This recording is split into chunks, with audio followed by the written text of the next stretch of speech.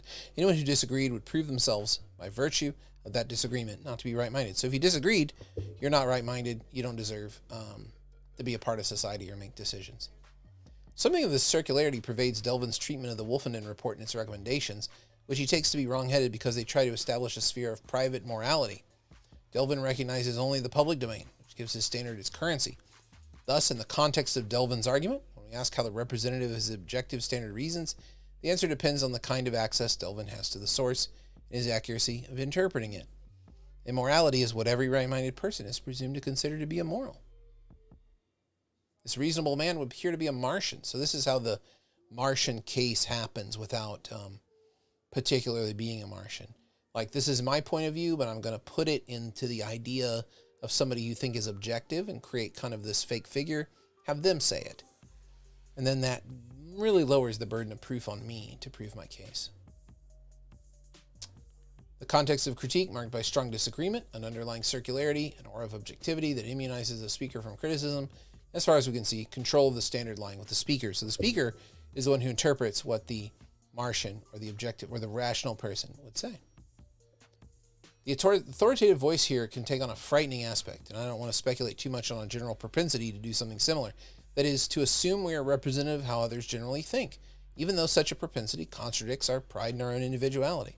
So he's really pointing out a contradiction here that most of the time we think that we reason like other people, exactly the way they reason, but at the same time we think we're smarter than everybody else. And we also think that every individual has the right to their opinion. We believe these three things without conflict, without contradiction. We think they're all true. We also think that there's a standard kind of morality or something that people should do. That's just common sense, but everyone is an individual. And at the same time that we think like everyone else does, and we can't understand why somebody would have a different view than us on certain issues. It's really kind of interesting contradiction there, yeah? Pretty cool. Hume, for example, who makes a lot of uniform experience in his essay on miracles, doesn't really address the question of whose uniform experience is involved. That is, he uses a standard to judge what kind of things would be deemed astounding without asking how his knowledge of the uniformity of experience is acquired. Is it a projection of his own experience, or is it a collection of others' testimony? The Martians of the early examples reason like Delvin's reasonable man, and that they must reason after the manner of their creator and instigator. As a supposed objective source of evidence, only implied in these cases, they represent merely the avoidance of admitting the subject's ownership. There may be some rhetorical force to the appeal. It shows how clearly wrong the challenged position must be in the reasoner's view. But there is no means of evaluating it except as the reasoner's view. So, although it looks like a good position to take, and that the position is very wrong because there's this position against it that's very objective sounding, you can't evaluate it except to ask the reasoner about it. The reasoner is the person who interprets the value of the frame. This is a bad way to think, right? So it's like if somebody who's a businessman was in here, they wouldn't like your ideas at all. They would say they weren't profitable. Now that could be drawn on somebody's experience, but it's still not a very good standard for determining if arguments are good or bad or what, right? In this sense, and crucially, it becomes part of their case and not contributory evidence for it, since the circularity of its employment. What Marx sees as problematic is the lack of accessibility anyone has to the source. Yet I would not wish to completely dismiss Delvin's initiative in approaching the things the way they did. There are features that do distinguish his case. He's making a concerted effort to draw a notion for what he understands around him. In the terms of the discussion yet to be developed, he makes a real attempt at universalizing. Also, in terms of how the reasonable person standard has developed in Anglo-American law, judges are not immune from criticism when they use the standard. An individual's decision will only have precedental force if other judges concur. So he's saying that this is, Delvin's is rooted in reality. He's not a crazy person. He's rooting it in reality, but still on a very good standard, even though he's trying his best. Still, in this example, we witness the kinds of problems which we should be wary in any such exercise. As I suggested at the start of this chapter, both Bakhtin and Perlman provide standards that avoid the problems infecting the Martian appeal and its ilk, but without all the details and drawbacks of scientific polls. I turn now to the questions of how these standards avoid the problems of subjectivity and non-representativeness. All right, so that's pretty good. We made a pretty good little foray into that. I'd like to bring up the number again in case you want to give a call, ask a question about argumentation. Anything we've read so far, anything that's confusing about what I'm talking about tonight, anything you want to discuss, you can call in. If you don't want to type in the chat. I think people are probably more likely to type in the chat than they are to call in, but I thought I would offer this option and see how well it works. I mean, I think it might be better to have a discussion like that. And I don't know what people are saying in the Discord. Nothing much. Kind of a quiet night in there.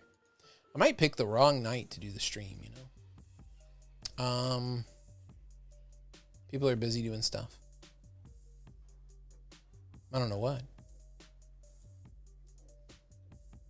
Well, a lot of people are doing their assignments, it looks like. Which is good. I like that.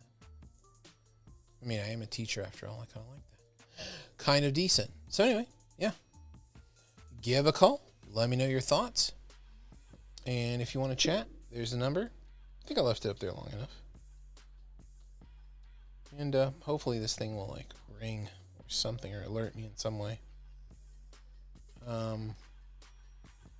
All right, let's see if we can finish this this thing. I thought more people might call in, but I don't think many people are watching, so it's okay.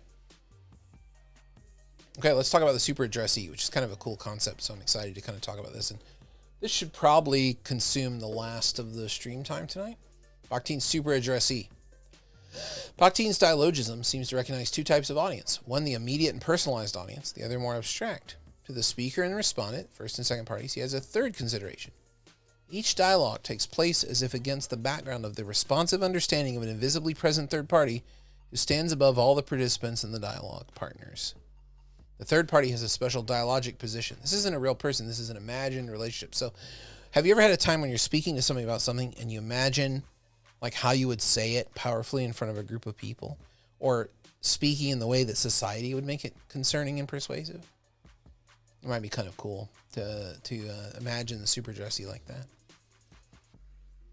Bakhtin further explains the role. Now here's Bakhtin directly.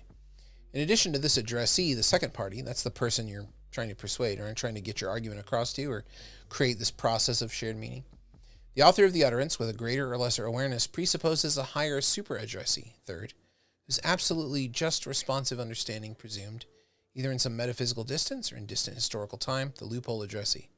In various ages, with various understandings of the world, this super addressee and his ideally true responsive understanding assume various ideological expressions.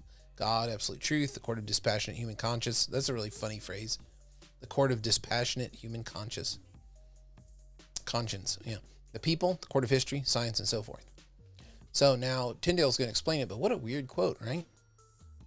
So whenever we're speaking to a second party, we're also presupposing a third one whose absolutely just responsive understanding presumed either in historical time, distant historical time, or metaphysicality. So I'm speaking to you using something that also I would be speaking in a way to God, or speaking in terms of absolute truth, or speaking in terms of human consciousness, or the people. There's this other person or this other concept being addressed at the same time. What a weird kind of concept, yeah? I think it's kind of cool because it does kind of capture for me kind of something that people do when they speak all the time. They're always kind of talking more to the person in front of them. These just or true responses suggest that we have here an objective standard conceived by the audience of the utterance as an active participant possessing various degrees of awareness. On the other hand, Bakhtin's reference to the way this ideological expression has been viewed suggests it is no more than a very traditional notion of universality.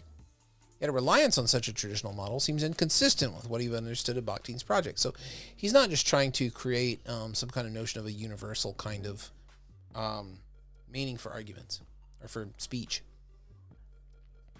Bakhtin uses the analogs of including the experimenter within the experimental system, or the observer and the observed world in microphysics, things that are accepted science today that you can't get out of, you can't be outside of the thing you're observing. Your observation is having an effect. How can we minimize that effect and be as objective as possible? But we can't really do that because even the presence of an experimenter changes the thing. The presence of making this thing happen in a lab changes things. There's no outside position, which is how a traditional notion of universality is usually understood, right? This is the Martian, right? Likewise, we cannot expect the super addressee to stand outside of the utterance unaffected by it. Insofar as the super addressee represents responsive understanding, and understanding cannot be from the outside, then the super addressee is internal to the utterance. Furthermore, the super addressee is presupposed by the author of the utterance. It is controlled by the author. So we're not outside, but it is internal, and it's presupposed by the author. So this is starting to sound a little bit more like the Martian, but maybe not. Kind of weird. It represents responsive understanding. It's not outside, not effective. What is less clear is how integrally the third-party super addressee is related to the second-party respondent. So the universal audience, he's a big fan of pro-monologistica like I am. The universal audience is related to the particular audience. So he's going to go into that in more detail too later. And I can also speak to that whenever you guys want to talk about universal audience. We'll probably have a whole stream about that or a whole video about that. It'll go on for a long time. I can talk about universal audience for an unhealthy amount of time. But here again, a remark of Bakhtin's is instructive. The aforementioned third party is not any mystical or metaphysical being, although given a certain understanding of the world, he can be expressed as such. He is a constitutive aspect of the whole utterance, who, under deeper analysis, can be revealed in it. Okay, that's kind of weird. What do you mean by that? Like the first and second parties and other features discussed in the last chapter, the third party is a constitutive aspect of the utterance. As presupposed by the author, this party must be understood in some essential relation to the second party who is being addressed and who is, as we have seen, co-authoring the utterance itself. So I'm not just speaking directly to you, I'm speaking to you in the terms of some third party. I'm not just addressing that person. Maybe it's that I can't really access that person in full honesty, fully directly. Like maybe we access people through all these other relationships like religion or society or a mega discourse like science or history, a mega discourse like law. One of these discourses that's so tectonic, it's giant, it explains and operates over a huge realm of things, huge realm of possibility.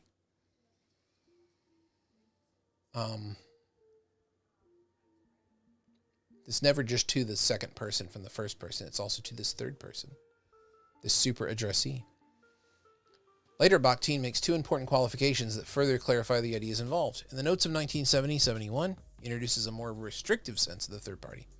Here he refers to it as an abstract position identified within the objective stance of scientific cognition. This third-party perspective is justified only when the integral and unrepeatable individuality of the person is not required. There are, after all, generalities to existence, and in our context, these will often become the subject ever to be drawn on for argumentation. But the vital experienced life knows no generalities, and here my word and the other's word are irreducibly personal. So that's kind of a weird thing. It's like sometimes there might be a time when we would evaluate the arguments on whether or not they relate to people. And that might be a standard that Bakhtin's going here for the super addressee. Secondly, and toward a methodology for the human sciences, Bakhtin criticizes the notion of an ideal listener. So there's no perfect listener. He says, it is an abstract ideological formulation. Counterposed to it is the same kind of abstract ideal author. So there's the ideal listener, the ideal speaker, right? In this understanding, the ideal listener is essentially a mirror image of the author who replicates him. He cannot introduce anything of his own, anything new into the ideally understood work or to the ideally complete plan of the author. He is in the same time and space as the author, or rather, like the author, he is outside time and space, as is any abstract ideal formulation. And therefore, he cannot be an other or other for the author. He cannot have any surplus that is determined by this otherness. There can be no interrelations, for these are not voices, but abstract concepts that are equal to themselves and to one another. Okay, so what's he going on and on about here? This is like very complicated and weird. So he's basically saying that if you had an ideal listener and an ideal author, you would just have a mirror image, and nothing would be gained in the discourse. It would be like speaking to yourself. So ideals are not helpful for generating meaning and understanding. That's what he's getting at. He's like, there has to be some other term or some other person being addressed in order to create understanding or meaning. Even in an ideal situation where you have an ideal speaker, an ideal listener. You have to have a surplus. You have to have something extra where they say, yeah, but what about? Lest we think this in some way contradicts earlier remarks about the super addressee, we might note how impotent this entity is. It is not another voice, but just represents the pure extension of the author. As such, it performs a function very much like Blair and Johnson's community of model interlocutors. A community which mirrors the author. It is too subjective, and it is a notion of universality that is brought to an argumentative situation. By contrast, what Bakhtin had proposed earlier in the remarks on the super addressee is a model that is found in the argumentative context, a constituent of the essential utterance, and not merely a reflection of the author or arguer. So if we have something that is a mirror of the author or something the author thinks the way people should be, that's not going to be a good objective standard. But if it's a part of the utterance, that is, that argumentative context, the speaker, the receiver, what's said, the context, the topic, all those things make the utterance, which is the unit of meaning for Bakhtin. So let's get back to that and let's see what Tyndale can make of that earlier understanding of the super addressee, right? It's not another voice, it's a pure extension of the author. But that's kind of a weird thing to think. He likes the earlier model better. Now we're going to see why. Oh, I thought somebody messaged me. Nope. How are you guys doing in the chat? Hopefully good out there. Okay. Perlman and Ulrich Stidicke's universal audience. This might consume the rest of the time. We're only going to go till 10 tonight, about half an hour more. Bakhtin's criticism of the ideal listener is one with which Perlman and Ulrich Stidicke in their context would be likely to agree. They were aware of the problems involved with objective audiences, writing in the New Rhetoric. Does a person suppose there's really objective validity in what convinces a universal audience of which he considers himself the ideal representation? That is it objectively valued to say, well, that's what normal people think because that's what I think? That's an obviously bad standard. You need some kind of additional term. That's what the super addressee is, some kind of additional discourse or additional measure to make sure that what you're saying makes sense by a standard that's not from just you, but a standard that is related to that argumentative situation. That's what Tyndale's going for. Pareto has made the penetrating observation that the universal consensus evoked is often merely the unwarranted generalization of an individual intuition. As we saw, Devlin's universalizing seems to have this kind of objectivity, where it's difficult to distinguish it from the writer's own position. But it is a step beyond the Martian cases insofar as there is the sense that an attempt is being made to find real objectivity recognized as such. So the Martian is usually just kind of a fake move to objectivity. It's not really trying to create a standard. Perlman and Ulbricht-Stitica's model audience, the universal audience, has been criticized as if it had the characteristics we have seen to apply to the Martian category. Ideality and accessibility. But contrary to this, and these people, I've read these, they don't really understand it actually. Edie and Ray, not good.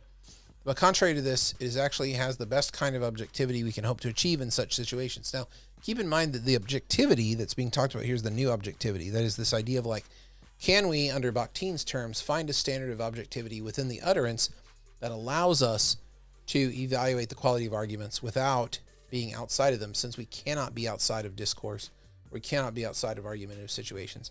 How can we evaluate those arguments as good? So, there are a number of audiences recognized by Perlman and Ulbricht-Stitica, but an important distinction is made between the particular audience being addressed and the universal audience somehow lying within, being framed by, or participating in that particular audience. The relationship between the two audiences has occasioned considerable debate, and several key criticisms have been brought against it. Briefly, we should understand the following. Perlman and Ulbricht-Stitica's universal audience is not an abstraction, but a populated community. It derives from its conceiver, conditioned by his or her milieu. So when you're bringing this audience to mind, it comes from your own experience. It's not something you just made up as a perfect person. This comes from your life experience, people you've interacted with, and who you know is going to be in your audience out there has a play in it too. The universal audience is a concrete audience that changes with time and the speaker's conception of it. It's far from being a transcendental concept born out of rationalism, right? It's not that at all. It's not rational thought of like, who is the perfect thinker? Who's the perfect person? It's something that's created out of real people and real experiences you've had in trying to persuade people and things you've read about, people you've read about, lives you've read about. It all comes from that. It's very concrete and very realistic. But although the universal audience will change, the test of its universality goes on.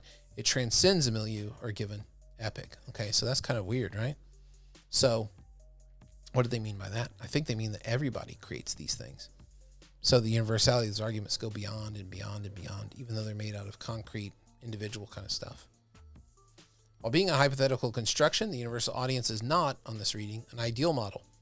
What this allows us to do is to keep our focus on the immediate audience with its particular cognitive claims, while recognizing a standard of reasonableness which should envelop that audience and which it should acknowledge whenever recourse to the universal audience is required. That's kind of a nice way to think about it. So there's a immediate audience has a particular cognitive situation. They have experiences, they have beliefs, they have a life that you can't ignore. You have to acknowledge in some way. At the same time, there should be this veil or this embodiment kind of like fog that kind of comes around them and envelops them. And it's a standard of reasonableness that you can recognize as a speaker, and it should be acknowledged whenever required to do so. And this way we can understand Perlman and Ulbricht-Stitica's repeated insistence that the strength of an argument is a function of the audience. That in evaluating arguments, we must look first and foremost at the audience. We can't evaluate arguments without audience.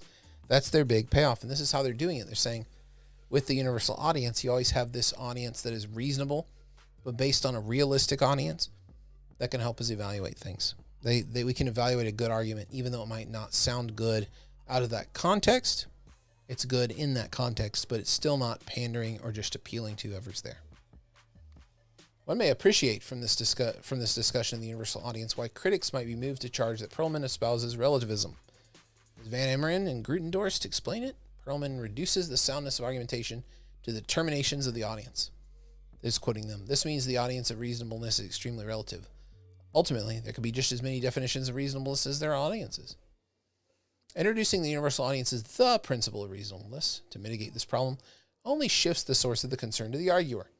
Since the universal audience is a construct of the arguer, now there will be as many definitions of reasonableness as there are arguers. Such a criticism would seem to view the universal audience very much as if it were of the Martian variety, having only subjective validity. So this is not something that every arguer makes up. There's something kind of holding it together. Here, though, understanding the super addressee universal audience from within Bakhtin's project may allow us to address the concern over an apparent relativism in Perlman and Ulbricht-Stitica's model. Remember, relativism is not good. If you're trying to figure out how to argue well, if you want a standard of is that a good argument or not, you don't want to be like, well, it was a good argument in that case. It was a good argument in that case. It was a good argument in that case. there has to be some kind of standard of like how to do this well or good so that people could recognize it, maybe learn it, benefit from it. Maybe that's the payoff. I don't know what you think about all that. Maybe you're a big fan of relativism, but most philosophers like Tyndale, others are not fans of relativism. And also relativism has ethical considerations like I was talking about earlier. The charge that there will be as many universal audiences as there are arguers misses what I call a Bakhtinian model of argumentation. As I developed it, makes clear that in a very real sense, the arguer will only exist for us in relation to an argument. So the arguer only exists when the argument exists. They have a tension together and they define each other. So there isn't some arguer making audiences out there. Every arguer is kind of a different position one would hold based on what argument's being made. They're a different kind of figure. And this argument is a unique event involving the particulars of speakers and their situation and the universal audience relevant to them. It is not a matter of each arguer deciding the universal audience in some arbitrary way, such that there are many universal audiences as there are arguers. It is a matter of the argumentative context dictating to the arguer how the universal audience can be conceived. So he gets away with it here by saying, look, remember, we're starting with the audience. We're not starting with the arguer or the argument or anything. If you started there, you'd say, well, the universal audience is this thing you can construct, make it whatever you want to be because you want to argue.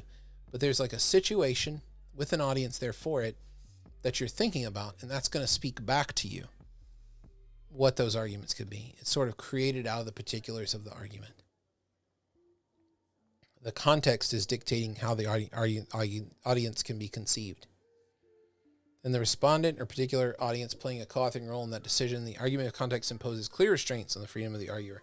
So you can't just say anything you want or talk to whatever kind of audience you want, because there are standards. There's like a condition there of like what brought that argument into being, what brought that situation into being. So I don't know if we learned a lot about the super addressee. Might have to look more into that. But it's this idea that when you're speaking to another person, you're speaking to them and to this other thing that both of you can recognize that kind of grounds that your argument makes sense. Otherwise, you're just speaking interpersonally to somebody, like on a personal level.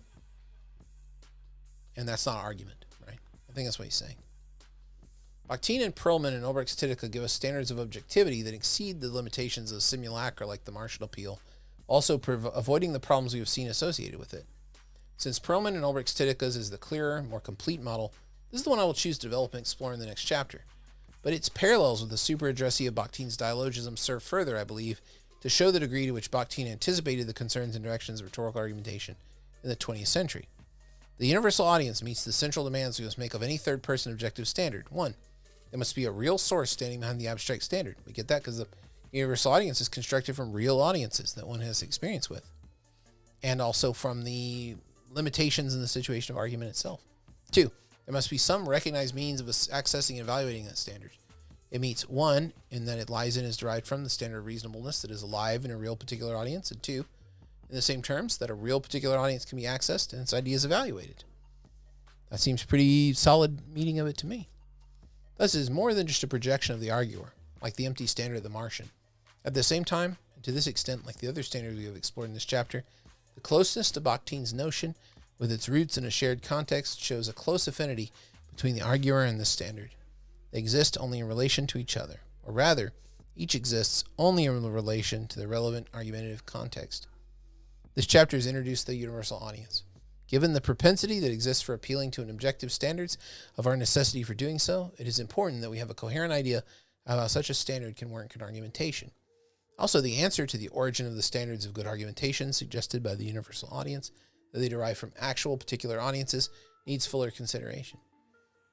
In the next chapter, I turn to this consideration, and at the same time attempt to address some of the concerns raised about the universal audience while further stressing its value and application. And then he puts his resources, his citations there.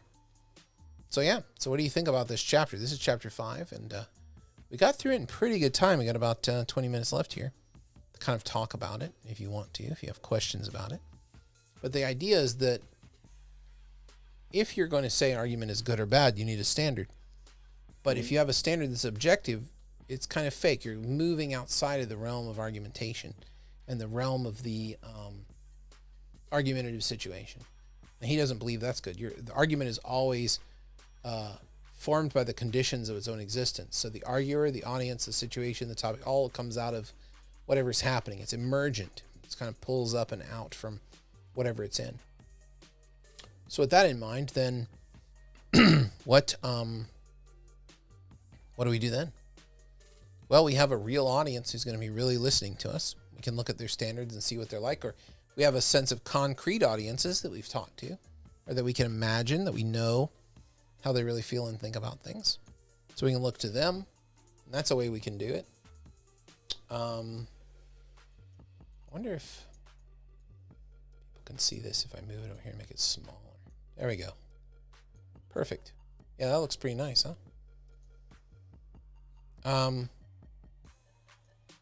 So there's that idea of the universal audience, or the super addressee.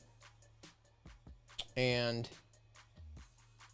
that means there is already a kind of an objective standard that exists within the utterance itself, within the conversations people have with each other argumentatively already. So that's a place we can go to find objective evaluation of the quality of arguments, which I think is kind of a cool thing. So he's trying to solve this problem by saying, I don't want philosophical rigor. I don't want some absolute neutral position.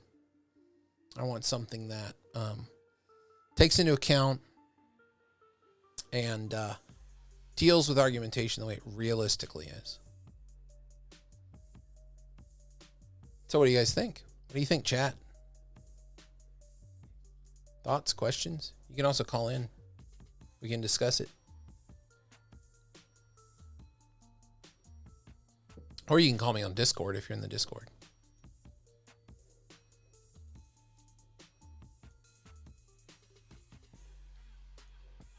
Let's take a look around here.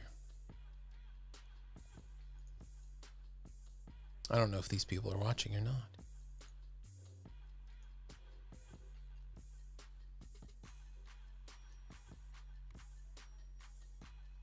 No, pretty quiet night in the Discord. That's okay. Oh, Popcorn, hello. A Rhetoric Prof, I should say. Did you change your name, or I'm just used to looking at you on Discord? Well, it doesn't make sense to call it objective, but I think what Tyndale's trying to do is reclaim a kind of a sense of objectivity. Oh, yeah. It is kind of like that. I wonder why he didn't cite that. Maybe he's just not a Kantian or doesn't like that.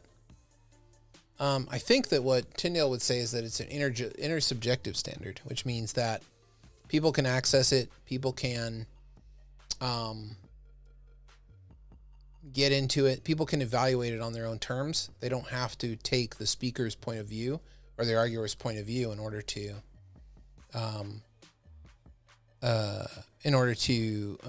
determine the objectivity. They actually have their own way to kind of do it, like Tyndale suggests at the end. We can go and look at these real audiences and see if they really do think like that.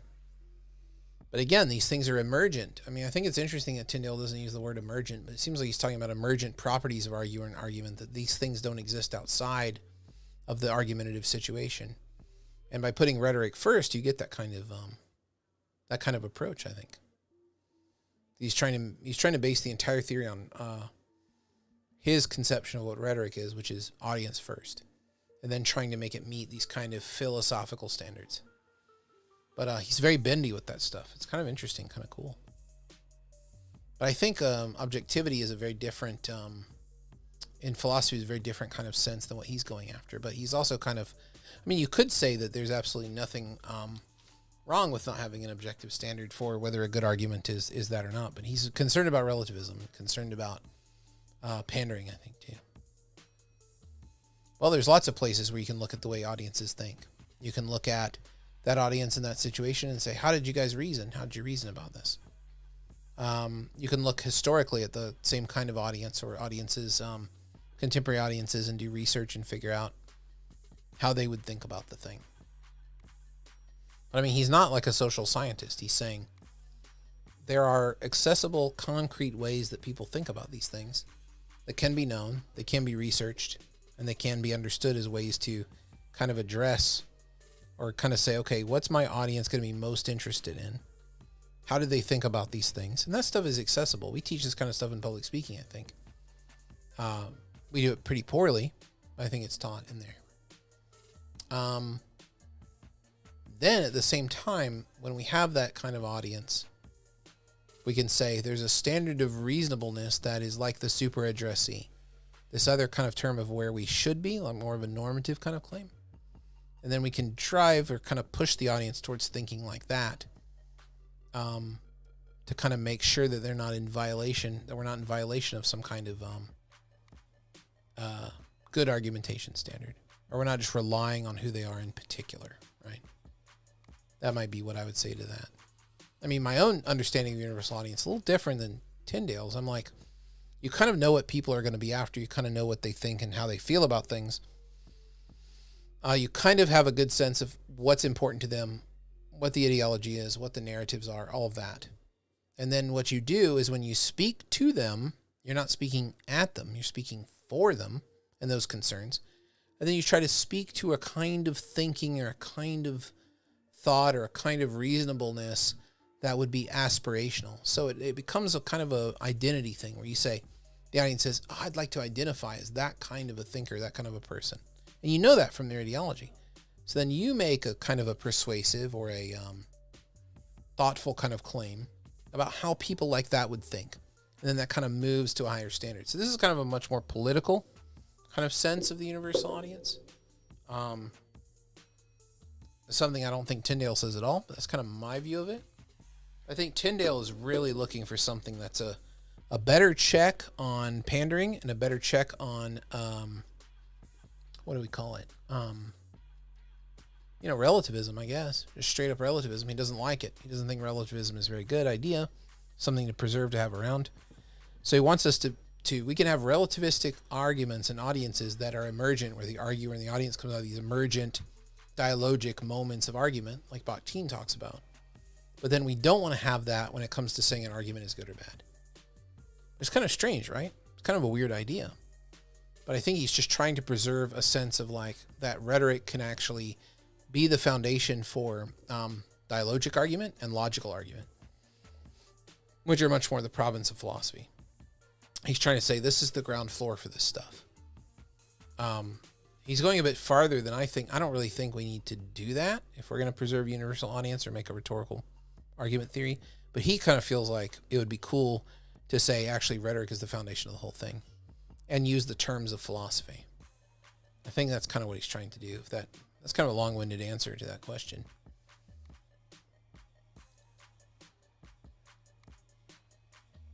But I think we can always figure out a sense of where that audience is and what they are interested in, what they think the world is about, how they believe the world should be. Like ideology mostly, seems like.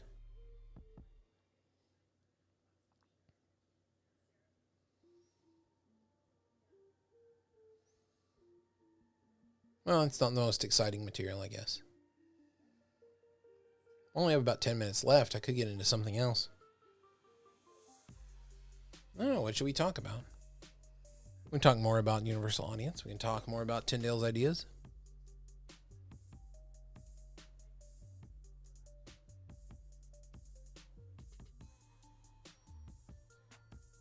I think this unit, I think I assigned too much. That was a kind of a short chapter.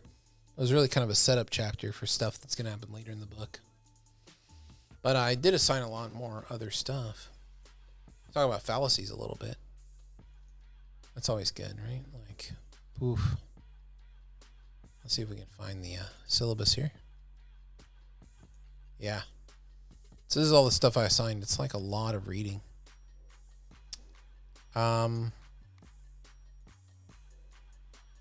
Yeah, tannin, graph. Those are short. They're also kind of written in regular old plain language.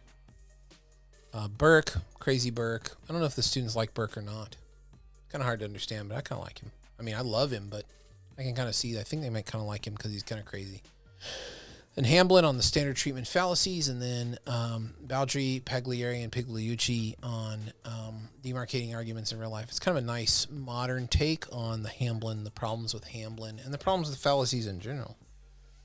I mean, the thing about fallacies that always strikes me is I feel like fallacies act as if rules have been broken, but they really are kind of the appeal to a rule in of themselves.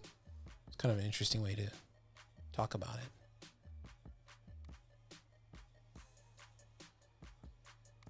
Yeah, that is an interesting idea, Rhetoric Prof. The concrete audience isn't the same as the real audience. Yeah, I wonder about that myself. I kind of feel like the concrete audience is the people in front of you.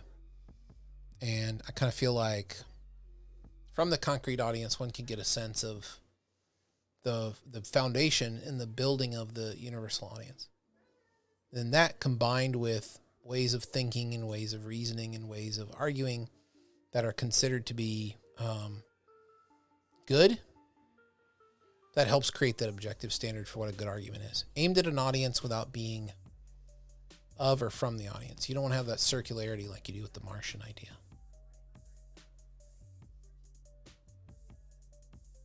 What happens when two folks have different universes of audience? Well, I mean, Tyndale addresses that by saying that it's really not, you don't start with the arguer, and the arguer is saying, okay, I'm going to go look for an audience now. Let me make this argument, think of an audience.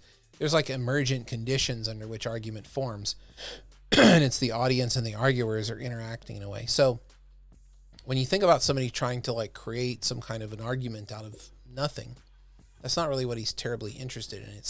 There's a context and a situation by which that the things emerge and always comes from audience. So for example, when you think about all the discourse and all the arguing going on about the Supreme Court justice appointment, about rushing Amy Coney Barrett through and all of that, that's an emergent situation, an emergent condition that's creating arguers and audiences all the time. And in those situations, there would be models of universality that would arise from the concrete nature of those, whatever the issue is that they're talking about, whether or not she's a good one, whether or not they should rush, whether or not they should wait till the next election, if that's the proper thing, that kind of thing. So the universality there is, without violating the way people reason based on their life experiences and the way they think and adapting to them, we need to make sure that this third term, this super addressee idea, is being addressed to make sure we're not being too limited to that particular audience. So I don't know if that's a real audience or not. I mean, Promonomics Statica don't really use these terms. They say that the universal audience is not a hypothetical, it's a concrete construction. And it's built out of our experiences and our time and our limitations. Our limitations as human beings allow us to create the universal audience, which is a powerful argumentative tool. But they don't say things like concrete. They say concrete, they don't say real. But they do talk about elite audiences and vanguard audiences and particular audiences, the universal audience, and then they talk about the undefined universal audience.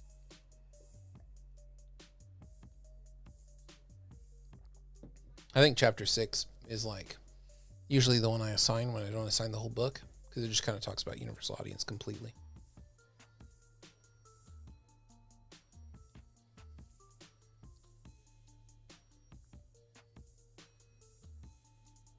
Yeah, universal subject. I'm thinking about sensus communis more.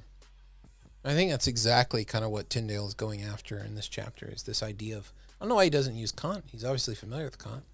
I wonder what his objection to that would be. Because it's not universal subjective. It's like intersubjectivity is the term he uses all the time.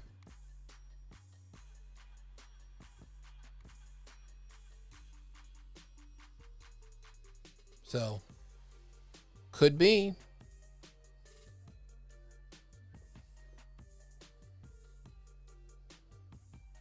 I mean, I think the best essay, which I don't know, I assign it later on in the term. I don't know why I didn't assign it in this unit, is the essay that Rhetoric Prof talked about, which is the Little Man Behind the Stove at Chehaw Station in Alabama by Ralph Ellison. And I think that essay is like a cautionary tale about, I don't know what that means. Was that some kind of CIA lingo? Oh, there we go. Okay, yeah. Now I know it. I'm wondering why Tyndale wouldn't use that. I'm trying to think about what his objection to that would be. I think he's trying to stay away from any kind of philosophical modeling and just kind of stick with the audience, and then try to like draw out these philosophical conceptions just by starting with the audience, just to say, hey, I can pwn philosophy by starting with rhetoric, which is disregarded by all my colleagues. Might be what he's trying to do. It's kind of a cool challenge, think about it. Can I rhetorically construct, using audience as the basis, a legitimate, on philosophical terms, philosophy of argumentation that would not really care about logic or about dialectics, but predict and actually provide better grounding for them than they can provide for themselves? That seems to be his goal. But yeah, the Chehaw Station essay by Ralph Ellison is a cautionary tale about forming a universal audience without understanding the concrete experiences of people and how they're actually living in the world. That's the way I read that essay. I say it's like, if you were to make a universal audience and say, oh, I know how the audience thinks, or, basically these kind of Martian kind of cautionary tales, like they think like how I think. So if I just do these things, if I push the buttons, the jukebox of audience will respond. He's like, anytime you do this, you do this at your peril, because you are ignoring how important the lived experiences of people are and how they evaluate things. And I think that's the big payoff of that essay. Don't make assumptions, or too many assumptions. I guess universal audience is a big assumption too, because you also have to contend with the idea of like, where are you getting your ideas of reasonable argumentation from? But I do think naturally when people argue, they're always addressing a bit more. There's this surplus in their speech, like Bakhtin talks about. There's like addressing a bit more than what their interlocutor is there to provide. They're addressing a little bit more than that, a little bit broader than that.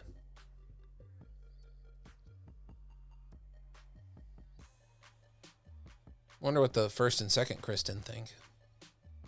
I'm just kidding.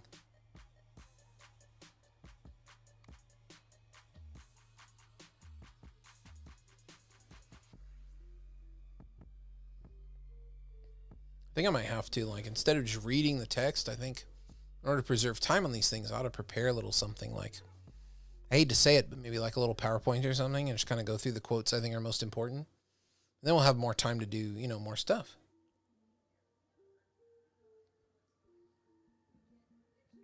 I don't know. I don't know what you guys thought of this stream. I thought it went pretty well. It's just, it takes a lot longer than I think to read through something like that. It also kills my voice too. So tomorrow night will be very interesting on the podcast. Tomorrow, right after the vice presidential debate, we're going to go live on here and have In the Bin, my podcast In the Bin at anchor.fm/In the Bin. We'll do a live recording on this channel. And we might take callers there too. The callers haven't been too bad tonight, Nobody said anything offensive. No callers have really said anything at all.